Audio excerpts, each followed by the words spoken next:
The analogy I've been using recently is like a ladder, right? If you're like climbing a ladder, it's really scary or unsafe to try to climb both rungs with both hands at the same time. You know, you need to have structure and like balance. So, like one hand at a time, one hand, like one rung over the other. So, for me, that's creative and operations. So, how can we climb those two rungs? Or how can we climb with both hands, like thoughtfully? Welcome back to the High Ticket Systems podcast. Everyone, please welcome the one and only Mr. Tim Bradley. Tim, how you doing today, my friend? I'm doing great. Thanks for having me, Jordan. Absolutely, it's our pleasure.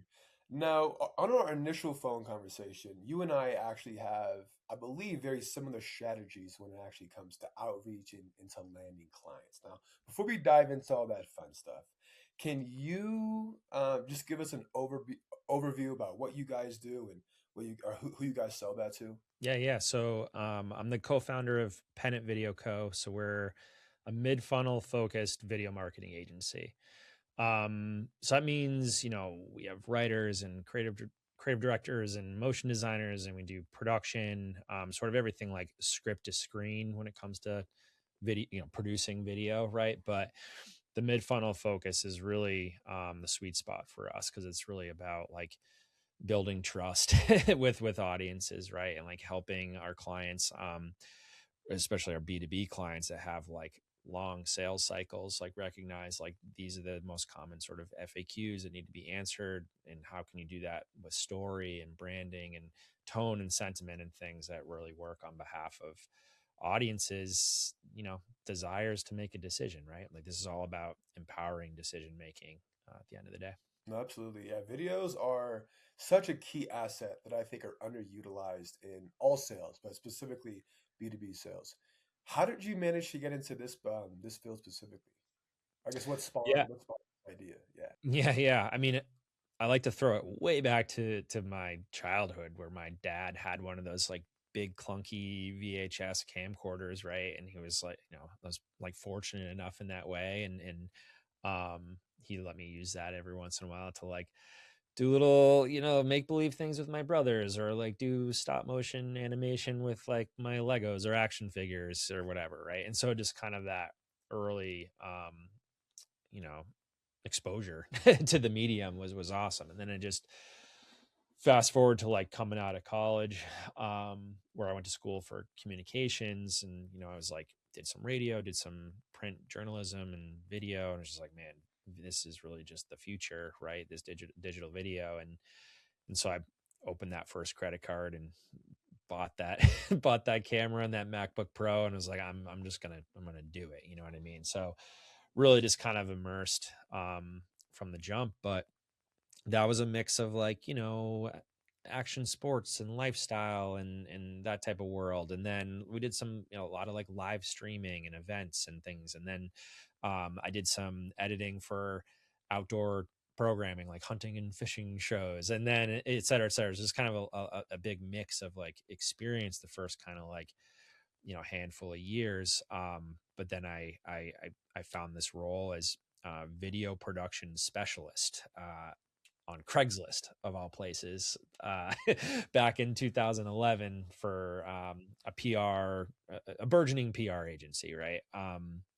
Now I call it that 2011 not to show my age, but to more be like, this is a really specific moment in time, right? Like YouTube was only a couple years, 2, 3, 4 years old, still known as the destination for cat videos. A lot of the brands that we were talking to, um, we're really reserved to be like, oh, video, like we don't do TV commercials, like just sort of the presence of digital hadn't really like connected yet. But fast forward to now, and like video is prevalent absolutely everywhere. It's like the preferred medium by audiences everywhere. It's on every channel. It's like you're all doom scrolling, watch, on socials and etc. So it's just like it's very like prolific and therefore expected, right? And so when it comes to the brands that we're working with, it's like helping to identify, sure, like the right strategy around, channels and where the audiences are, but like often that's already sort of like established because these are prominent businesses.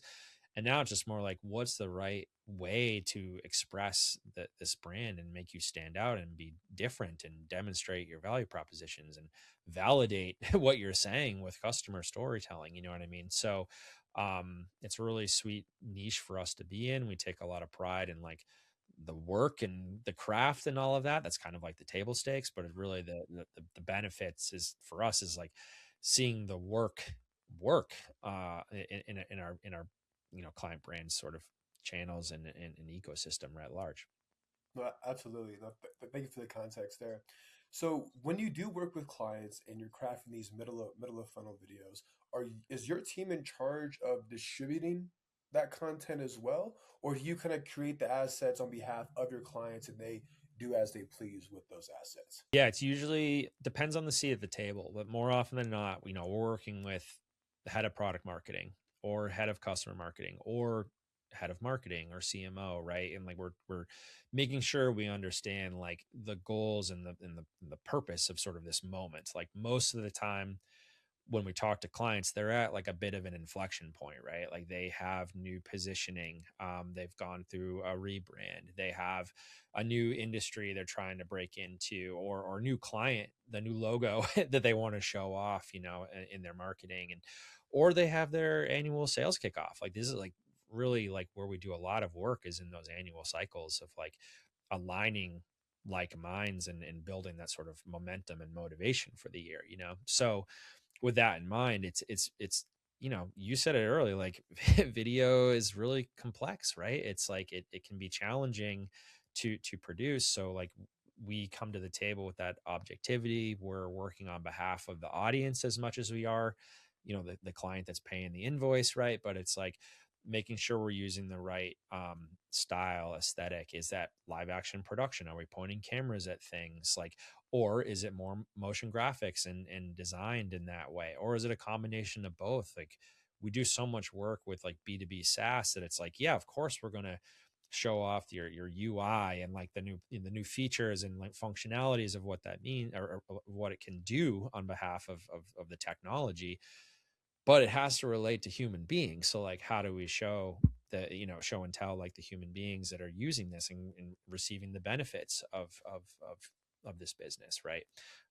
So for example, like right before we we hit record, I'm flying to Salt Lake City tomorrow to do a customer endorsement video. So this is that case study slash testimonial type of storytelling where we're on site with our client's client and getting from the proverbial horse's mouth their validation, like validating what our client is saying, their offer is, right? So that's a mix of interview and b-roll and music and sound design and some motion graphics to show off the UI and all of that. So it's very like complex, but it's so fulfilling at the end, right? You take what's sort of like a nugget of like an idea or an intention or a goal, for this moment in time, and like putting it all together in this really, this complex format to have this like really powerful medium and tool and asset that sales and marketing teams overall can use and leverage for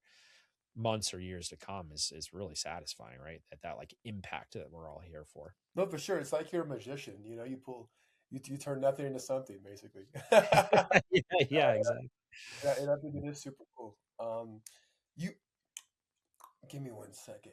I can definitely see how what you do, what the company does, is really applicable to B2B SaaS. Because I feel like there's a lot of like tech videos that kind of get involved, especially enterprise sales. Um, in regards to That's the question. What do you find to be more enjoyable? The storytelling aspect of the work, or like the production side, turning it into life with motion graphics and production?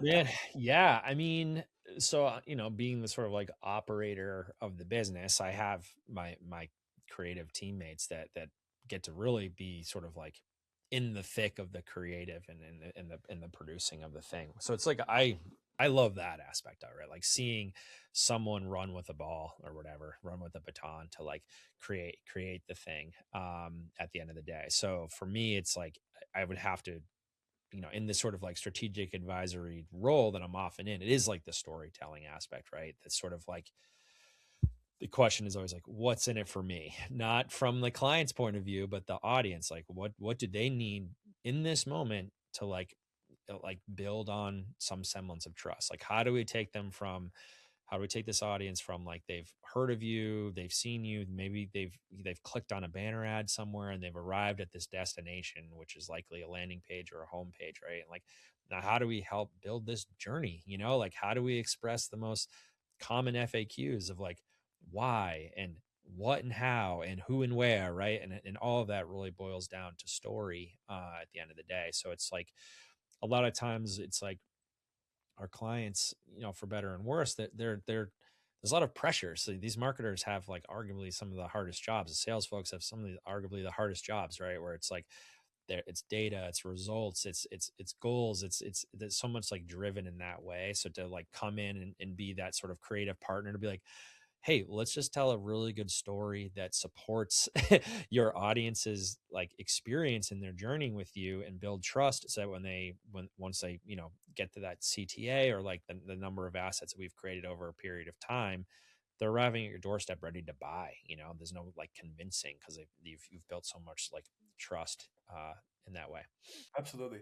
And from a psychological standpoint, storytelling works far superior than just directly telling someone the FAQs, as an example. And I kind of Totally. learned this from psychology class back in college a few years back. But like our mind is kind of broken up into two parts, right?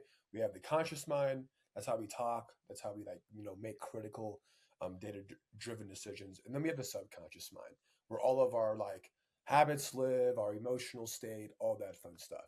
And humans, majority of humans tend to make decisions based off of emotions and justify with logic. And if you were to look at like the power of each part of our mind, conscious and subconscious, depending on who you ask, our conscious mind makes up like 5 to 12% of our mind power, and the subconscious is like 88 to 95% of all of our mind power. So, if you're able to tell an amazing story, what it actually does is it bypasses that 5 to 12% of our mind and goes directly into the subconscious where we make majority of our decisions. So, it's really powerful to do. Is it easy? No, I suck No. at telling stories. But if you, it sounds like you are, if you can master that freaking skill, you will make buco bucks for your company and on behalf of other companies. So I just want to acknowledge that within you, man. That's awesome. Yeah, I love it. No, that's super good. Yeah, and it's also just sort of like you, all of what you just described. It just takes time, right? And it takes attention, and it takes like the right amount of care, right? And so like building out that sort of proverbial buyer's journey that's why that's so critical, because it's not the way I've also heard it described is like you need to bring clients or prospects through a set of gates. You know what I mean? Like they have to go through each gate sort of respectively along the way. So how do you build the right set of gates that like encourages them to move on into the next gate?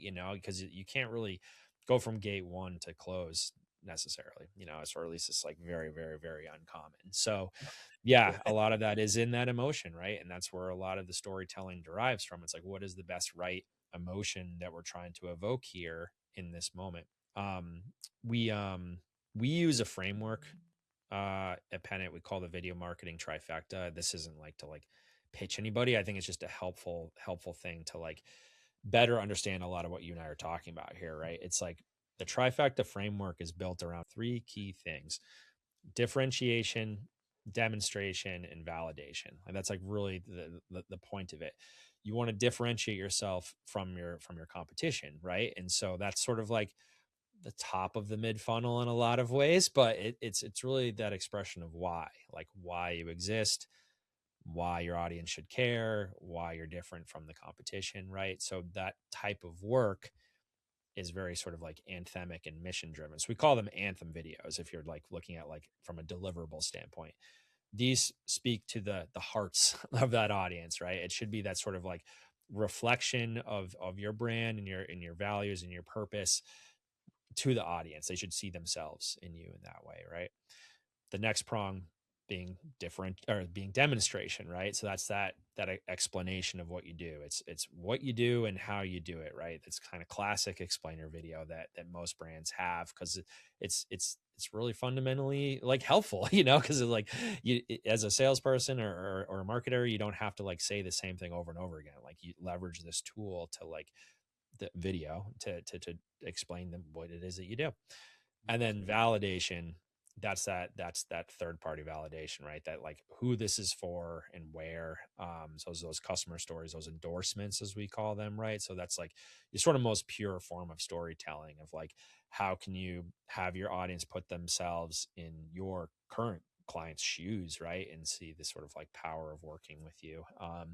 So the trifecta: differentiation, demonstration, validation. If you can come to the if you have no video, you just come to the table with like that type of strategy or framework in mind, you start knocking off the most commonly asked questions, the FAQs, in that way. And now you've built your buyer's journey through these specific and videos, right? The anthem, the explainer, and the endorsement or customer story. I think what you're saying is really, really important. And I don't think a lot of business owners in any stage maybe understand that there really are, depending on who you ask, 3 to 6 stages of the buyer's journey. And it's very rare, like you said, for someone to go to unaware, they have no idea that you exist in the world, to the very next day they're purchasing, a $5,000 ticket item. It's very Yep. rare. Most of the time, they're going to go through the stages sequentially. What our job as marketers, depending on what you do for marketing specifically, our job is to compress time, right? Our job is to take someone from stage one to hopefully stage six as fast as humanly freaking possible, right? Because that's what makes our clients happy. And the way you do that is through videos, which I think are probably the most engaging thing to, you can argue read if there's subtitles, or probably watch, right? Not a lot of people enjoy reading nowadays.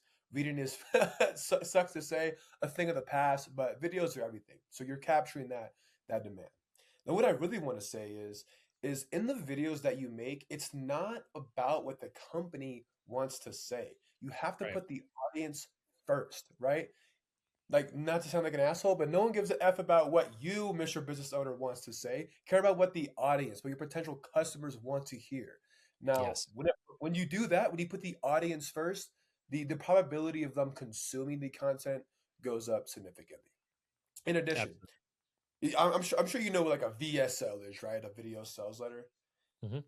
You I know what you are creating probably isn't exactly like that, but you said if the prospects are asking the same questions over and over again, if the salespeople are repeating themselves all the time, if you're getting all of these objections at the end of the conversation, then let's create a video asset and send Yes. that to the prospect beforehand. So it saves our salespeople time, right? And there's Exactly another way right. to compress time. Yeah. I'm super Uh, glad you brought that up, because that is like one of the most clear signals to create, is like when you find yourself saying the same thing over and over again. It's like, this is absolutely. that moment to take pause and to craft a script and a video to like support that moment, right? And like basically like expose that sort of bottleneck in that way, right? And like release it, and then yeah, you're off to the races. That's awesome.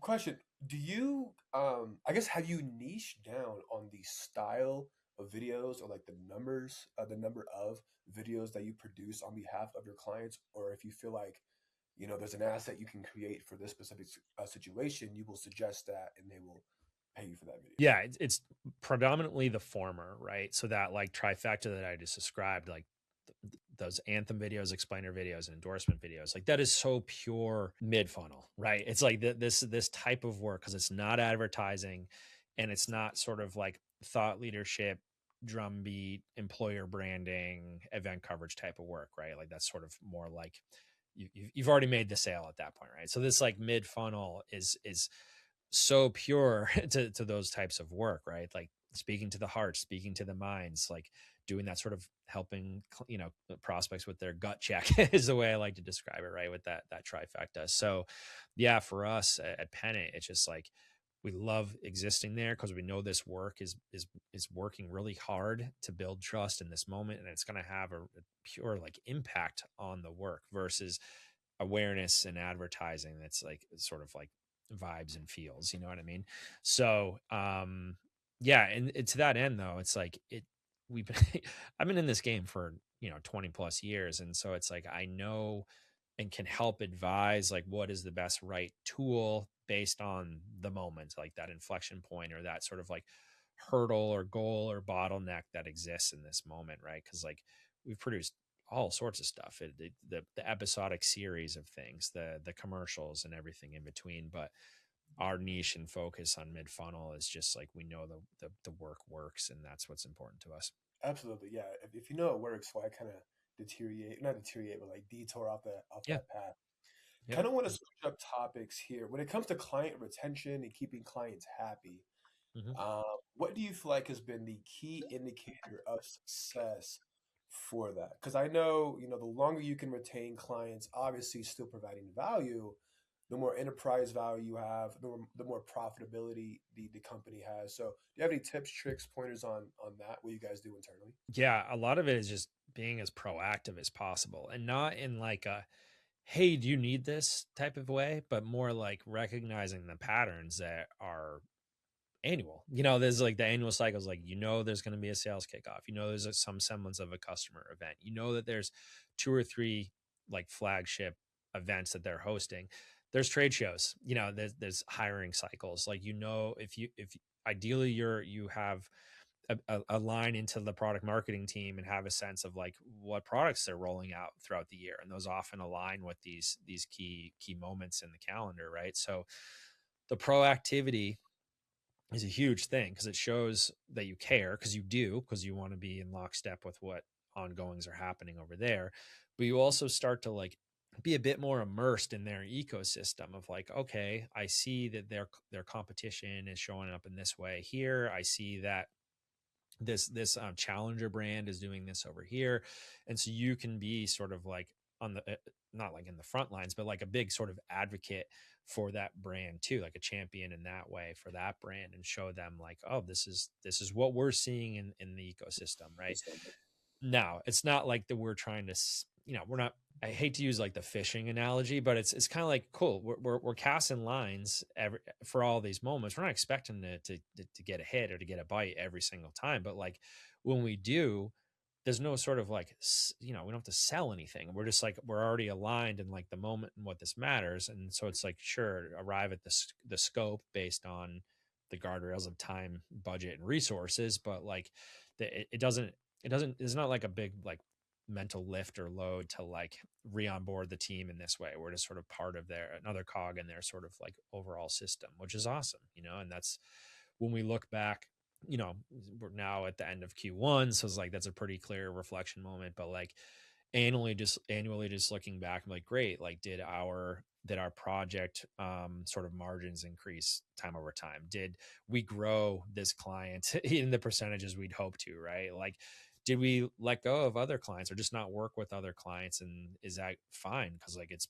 pointing us better in the direction where we aspire to go. So it's a mixed bag of that, like proactivity in being, sort of in the same footsteps or lockstep with the clients that we have, but also like the reflection for ourselves and be like, does this align with like our sense of purpose and process and margin and all of that from a business standpoint? Yeah, I think taking a proactive leadership stance when it comes to client success is vitally important.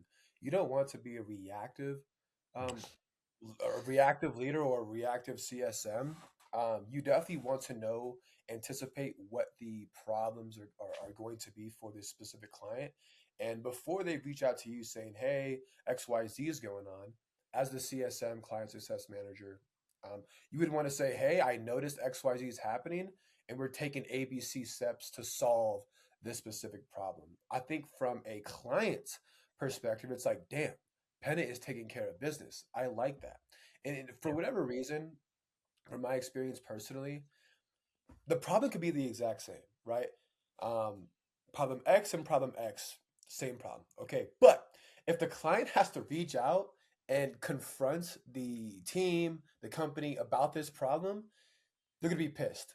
And I have found that, again, with the same problem, if I take a proactive leadership response, or the team does, and they reach out before the client says anything, it's almost as if their anger or their unhappiness, their displeasantness is like subsided or not as strong because we are already on top of it. And I think that alone, that proactive leadership, as you were saying, it does wonders for the team. Absolutely. Yeah. It's kind of like, I don't know, it's like that mental load. You know what I mean? It's like if we can take a little bit of the mental load off and just being proactive, man, it's just like it does wonders for everybody, you know. And like similarly, like or adversely rather, is like if a client's coming to the table with this like need for video in this moment, it's usually almost too little too late, right? Like so we have a newer client that we haven't really had a full calendar year with. They have their flagship event happening like today actually, but they came to us like less than 2 weeks ago and they're like, hey, we need a hot start video for our event. And you're like, your event, you know this happens every year, why are you coming to us with less than 2 weeks to like pull this off? You know, we should have started talking 2 or 3 months ago. So it's like that proactivity like has a sort of like secondary or like tertiary impact of just like education, just like educating the client on like how long it takes to like thoughtfully and effectively produce whatever it is we're producing, and doesn't feel rushed or, you know, we took too many shortcuts or something to get there, you know. So it is helpful in that way, right? I also find in the proactivity, like you just get to understand that the individual that you're working with so much more. So it's less like brand or logo that has their overall goals and mission, et cetera. It's like the individual marketer that we're working with in this case, right? You get to like, you have such a rapport with them, you start to understand like their individual pain and or their individual like where they aspire to go as a professional, you know. And it's like, all right, now how can we help, how can we be a champion of this person beyond just the brand, right? And like that person becomes a two-way street of advocacy, right? They are advocating for Pennant and the work that we're doing, and we're advocating for them because we want them to succeed in their role too, because it's clear that they care about what they do. So yeah, it's, man, proactivity, man, it's super powerful. It can just be hard when you're like only have so much No, time. absolutely. In regards to like leadership, right? Because it sounds like you have a couple of employees that are on full time. Mhm. How has that transition been for you when it comes to being a solopreneur, just starting the company? I know you have a co-founder, but so just being, just you two, to now having like a full staff, a full team where you kind of delegate more than you act, if that kind of makes sense. Yeah.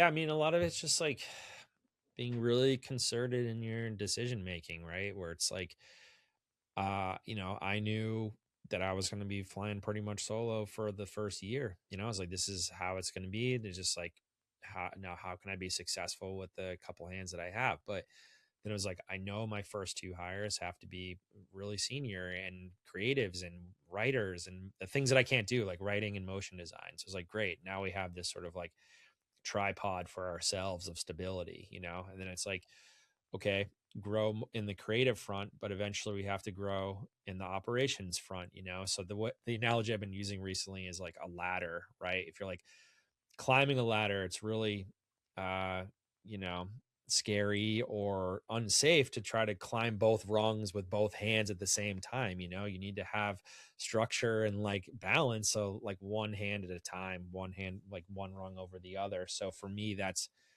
creative and operations. And so how can we climb those two rungs, or how can we climb with both hands, like thoughtfully, which is where we are. So yeah, we're actually hiring, another motion designer right now, and next up will be that account director person to help us like build depth with the clients that we have, and build that retention that we just talked about, you know. For sure, for sure.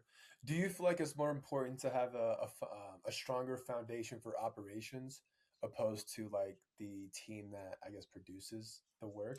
Like, what's Yeah, the I mean, I do, um only because like the operators tend to be really aligned with the client and like the relationship, and like making sure that every sort of like decision day over day is like on behalf of building trust of that client, right?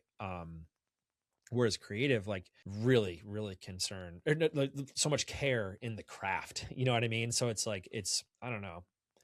That's a really good question. I love this one because it's like the craft is obviously super important, and it is like kind of the table stakes, right? So it has to be sound and really good. But for us, like, we can work with the right creative for the moment, right? Like, okay, we need this specific director of photography to capture this style that we want.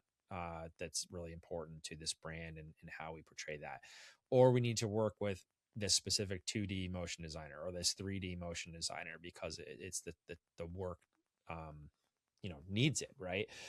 So they go hand in hand, of course, and it's all like sort of, they just go hand in hand. So the operator, though, just like working on behalf of trust and retention and all of that, I think just is what builds a business at the end of the day. It's almost like what came first, the chicken or the egg? You know, it's Totally. like, yeah, it's like, well, they're both really important. You know. Yeah.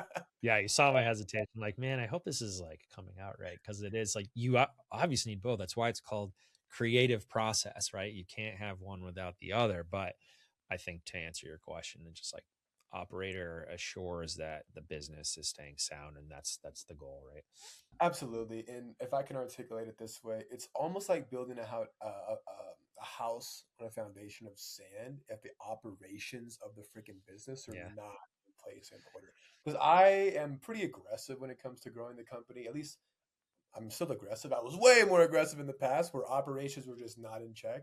But I'm like, Yeah. I want to take on more clients, you know, and that shit did not work out well. But now Love it. it's like, okay, get the foundation in place first, get the foundation in place, then scale, then the foundation, and then scale. So Yeah. that's kind of That's all right. Build one floor at a time type of thing. Yeah. exactly exactly. Let's see, kind of going over to lead gen for you and the company. You Yeah. actually got me pretty excited whenever you and I first spoke about this. But can you please explain how you guys generate clients for Pennant and why it works so well? Yeah. So I have this maybe kind of silly like metaphor of a sailboat. Okay. So the wind in your sails is that inbound, right? So, and I'll get into that, but it's like the mechanics of your inbound, um but it is still wind, right? Like you you can't really control it. Sometimes it can be like gusting, super forceful, you're flying, right? Other times it's there's nothing, and so it's just flat and calm and still, and that's part of your operations of. And then the other, that your outbound, is your rudder, right? It's like pointing you in the direction that you're trying to go as a business owner, right? And so of course they go hand in hand a lot of the time. It's just like, how can you assure you have the right attention to each, so that the sailboat has like a proper and more predictable sort of like cruising speed, you know what I mean? So for us, really started with inbound. Functionally, it was just like, I need to be visible, we need to be visible, my teammates need to be visible. We just like, we have to show up in the places, which for us are primarily LinkedIn and a few communities, online communities, and in-person communities too. But like, showing up with enough like regularity there, with like thoughtful attention to what's happening in the sort of like current state of things, the ecosystem, sharing behind the scenes, sharing process, sharing wins, sharing anecdotes from conversations we have with prospects and clients alike. Just being very thoughtful in the way we show up and are being visible and in that way. And that's been huge for us. It's like, that's most of the work that those first couple of years is because we just like showed up and just like made an impression in that way, right? Now that we're like, we have a body of work, we have a deep portfolio, we have a impressive, roster of clients, we have our new website that's coming out like next week, hopefully. It's like, now all of this is like quivers to like attack the outbound of where we want to go, right? And so a lot of that is in the systems, right? The systems of like being thoughtful to my time and the time blocking, and like showing up for current clients, showing up for prospective clients, targeting and making lists, and like being proactive in Sales Navigator, and just sort of all the places, and like understanding the work that we have in the background. Like, fortunately, we're creative, so we have so much like client work to show off. We have our own like reels and pieces of work that support the sales sort of mechanics that we have, the business development mechanics we have in place, right? So just that system is like, you have to be so attentive to it. You have to put gas in it and oil in it and whatever, like that engine to like make it work. And a lot of that is just like like holding guard to your time, and being really deliberate to like how you show up and put that energy into it each day. And being reflective too, and like making sure that like, cool, these wins that we're getting, are they is this rudder pointing us in the right direction, back to the boat analogy, right, or sailboat analogy. So For um sure. yeah. I feel like the more aggressive you are with outbound, and whenever you accumulate revenue that way and obviously profitability, it allows you to scale up inbound, because for Yep. sure, inbound is going to have warmer leads. They raise their hand, they're Yep. coming inbound to your company opposed to outbound. That said, I freaking love outbound. It's Yeah. really, really cheap to do. I feel like I'm kind of pulling money out of thin air in a way by like Yeah. making No, speaking of more I spend. magicians, right? Yeah. You know what I mean?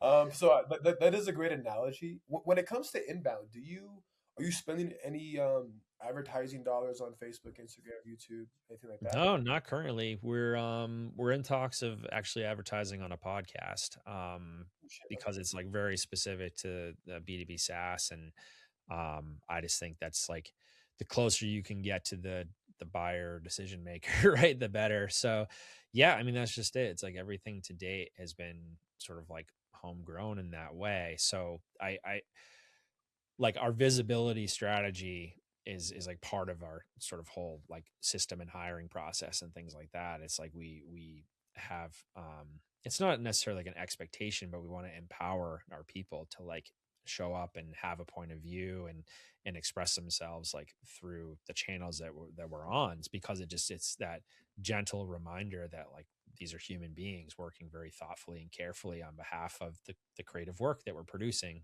for our brands, right? Our brand partners. So yeah, and that's like that is like a habit type of thing. Whereas outbound is also a habit, but it's like a habit that like I own more so than the team. So I think it's like that balance, right? Of like, well, inbound can be shared by a lot of voices that are inside of our four walls. Whereas outbound, you need that kind of leader that's like really taking aim and like sort of attacking the places you aspire to be, directionally in a leadership way. No, for sure.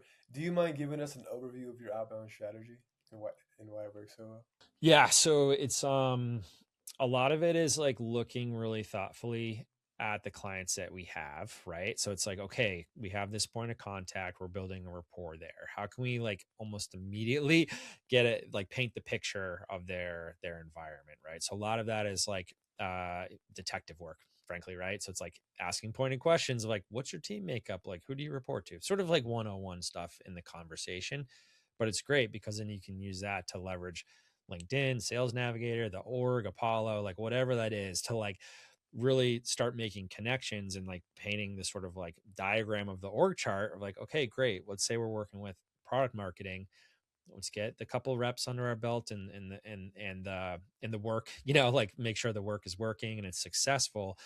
But then let's use that to like make the warm introduction to customer marketing or make the warm introduction to head of marketing, right? And just start like building that rapport inside the four walls. So like that's like, as constructive a way as we can do it, like with work that is being produced.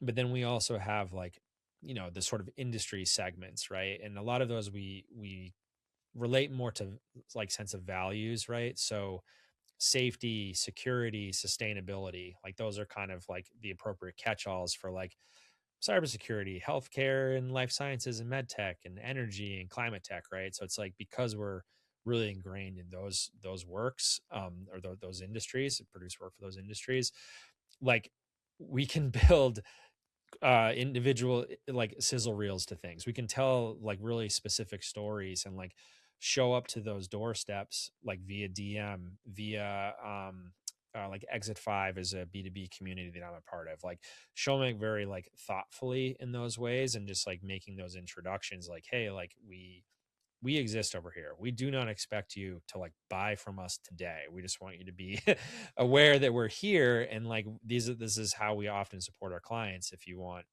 any more information, like let's connect, you know. So it's a very like thoughtful approach, but targeted too, per the ICPs, per the industry sets, per the work that we're producing.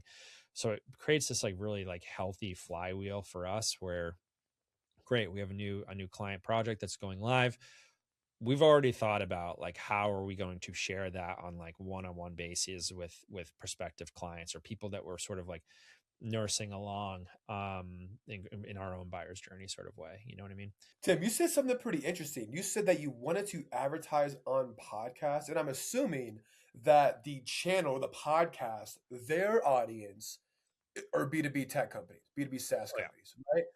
That is such a freaking good strategy. Who, if you don't mind, who I guess I can look this up, but like which podcast did you have in mind specifically to advertise on? Yeah, yeah. That's this one called the Notorious B2B. So it's a very like sort of playful, like news oriented show. So it's very like of the times. Like these are the trends that are happening in B2B marketing, right? And it's co-hosted by two people that are very entertaining, right? And so what I like about it is that it aligns with our sort of brand, the perception we want our brand to have, that it's like we take ourselves seriously but like not too seriously, you know what I mean? And it because it's such a recurring show, like timely show, that the listeners are really on the front lines of sort of like marketing and communications in this way. So it's and they're all largely B2B SaaS people, you know what I mean? So it's like the work we most squarely do. So yeah, that's probably our second half of the year uh experiment in a way, right? It's like see how that performs for us, which would be cool. No, I think it will be pretty cool because I have another podcast. It's called the Ecom Growth Podcast, where I sit down with like ecom operators. There is this guy. I'm not. Do you know the name Sheath Underwear? It's okay if you Mm. don't. Long story short, he makes underwear, and obviously, right, sheath underwear, and he does not advertise on like Meta or Google, but he pays a pretty decent amount for advertising segments on long form podcasts on Yeah. YouTube, Apple, Spotify, etc. And he says that crushes because the listeners are his exact demographic, his exact Right. ICP, like men who like fitness, who probably want this style of underwear, you know. And if you're advertising on a platform where like everyone is a B2B operator or a B2B listener, like that is the exact podcast where I'm going to put my advertising dollars behind. So Exactly. genius Exactly. idea, and I just want to hype you up and say probably going to work. It's probably going to work. Sweet man. Yeah, I appreciate it. Yeah, it's I think it's gonna be worth it. And then we do other things too. Like we're in talks of doing like a without too much backdrop. Like we have access to a cinema robot. So like one of those like really cool like robot arms with a camera on the end of it, right? So we use it for client projects a lot. But we're like, oh, well, why don't we show up to this annual B2B event that I've attended at, well, I've just been like an attendee before. And I'm like, let's talk to the organizers there and we can set up a glam bot, right? So we can run, you know, sort of the classic like red carpet look type of thing, like slow motion shot of the individual attendees. And I think it'll be really impressive, like not only just sort of like takeaway from an experience standpoint, right? Like that these the event itself will have like really cool visuals to support their marketing, and the individual marketers that are there have like a cool piece for their own social channels, and they'll have like this little bit of a spark of a moment. But for us, it's like, well, we can also, that's really beneficial for us because we can just hand out business cards right then or like explain what we do on a one-to-one basis to these like really targeted sets, you know. So yeah, we're just Yeah. trying to like think about the experience of things that that like these marketers have with our brand, right, beyond just like LinkedIn all the time, you know. So I think that's going to be really cool for our back half of the year, the way we experiment in that way. No, for sure. Last question for you, Tim. Looking back over your career, what is one thing that you somebody else in your shoes, or maybe even your younger self, on how to get to where you are faster? Faster. Hmm. I think some of it is there are a lot of like opportunities for inputs, you know. There's a lot of people in your network, there's a lot of mentors, there's a lot of coaches, there's a lot of consultants, a lot of people on the internet, you know what I mean? Every once in a while you just got to turn a lot of that off and just go heads down and like really build, you know. Like I think it's easy to just be like, oh, I just don't know yet, I just gotta, I need more information, I need more information, I need more information. You haven't like committed to yourself, you haven't just committed to the thing that you know in your heart, in your like in your heart of hearts can be possible, because you haven't like done it, you know. So I'm like, for example, I'm like, funny enough, I'm sort of advising another creative who's turned entrepreneur, and he's like really focused on like building his website and like building all these materials and things, and it's like, well, that is important. You actually need to just start selling. You just need to go and sell like right now. Just go through the motions of that pain. Like you're not you know, you just have to figure out how you your posture, like how you talk about yourself, how you talk about the business, how you talk about the value propositions, the ROI to what it is you're doing. Like if you don't get those reps in, if you don't go heads down and get those reps in, you're just guessing, you know. You're just like throwing spaghetti at the wall with like the things you're creating. So yeah, less inputs, more deliberate heads down output for yourself, I think will go a long way. Yeah.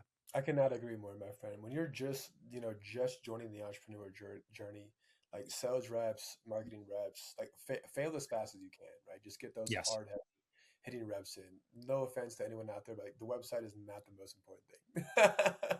When you're just No, starting, not at all. when you're just starting, you know? Yep, Yeah. exactly. Yeah. Yeah, I love it. Tim, you're the freaking man. It was such a pleasure having you on the show, bro. Safe travels to Salt Lake City and Park City. So winning with the Thanks. bros. I'll wave to you. Yeah, for sure. Sounds like fun. Audience, we love you guys. We'll talk to you soon.